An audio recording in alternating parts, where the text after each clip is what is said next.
Hi, hope everybody's doing well. It's been a while since we've been on, so I wanted to come on and show you a few things today. We are going to do steaks tonight, and I have been going to the store and just looking at the price of meat and the price of fish and the price of everything continue to go up. So today I'm going to be a little more economical, and I'm going to go ahead and cut my own beef.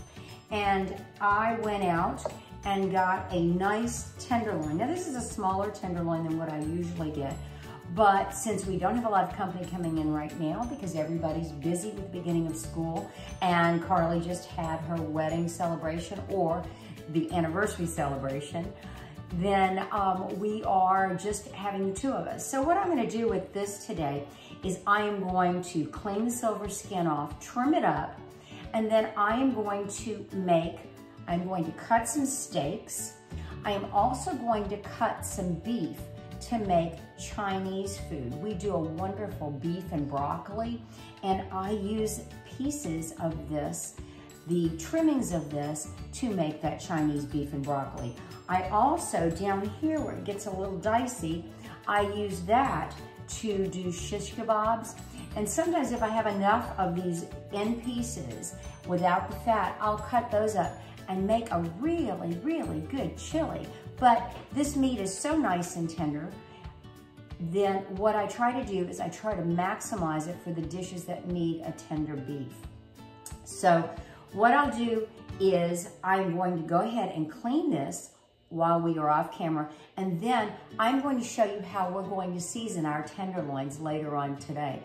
You can save yourself a lot of money by trimming your beef, by also cleaning your own shrimp, by if you do squid, calamari, you can easily clean your calamari. You just have to be a little bit brave. There are a lot of things that you can do to maximize the money that you spend. I mean, clean your potatoes, peel your own potatoes, do that type of thing, and it will save you money because the prepared foods in the store cost a lot more. Anyway, I'll see you in about 10-15 minutes after I get this all done, and we'll show you how to season some steaks. These steaks are going to be seasoned with pineapple juice, so really good stuff. So we'll talk to you later. Hey you guys, we're back. I've gotten this all trimmed up. We lost about a pound of silver skin, fat, debris, and that type of thing off of this about 5.5 pound tenderloin. That was pretty good. And so we are saving money here by doing this. So I got off of this beef, I got 4 really nice fillets, probably 2-inch steaks right here. I'll show you this one, okay? And what I'm doing is I am taking the H-E-B thick cut bacon and I am wrapping it around that fillet. So I push the fillet together and try to get it compressed a little bit. Then I come through here and I am using a toothpick. Always remind your guest, if you're serving your guest or your husband or anyone, remind them that there is a toothpick in there. So I've got 4 nice steaks. Now, as you can see, I've got a lot of beef left. This is good beef. And as I said, I can make shish kebabs with this, or I can do other things. If I want to do a stew, I can use it. It makes the most tender stew. But what I'm going to do with both of these pieces is I am going to freeze them, and then I'm going to slightly thaw them out and slice the beef very thinly. This is going to be for my Chinese food that I'm going to cook. I went to Dorothy Hong's event quite a few years ago, and I bought her cookbook. Dorothy Hong is the best for making Chinese food at home. So if you haven't seen Dorothy Hong, get her cookbook. It's good. She's local. She even did tours of Bel Air, and we went down and we had dim sum. But you can get an authentic Chinese dish by using her cookbook. Excellent. I have adapted some of her stuff. You can see a couple of the recipes on my Facebook, on my blog. So anyway, this will go in the freezer to be used later. So what I'm going to do now with these is 2 of them are for tonight, and I'm going to take them, and I have pineapple juice, and I'm going to put the pineapple juice in a container, and we are going to make sure the top gets covered with pineapple juice. And I am also going to use some olive oil. We're going to put about 1/4 of a cup of olive oil on top of this. And then this is my seasoning blend.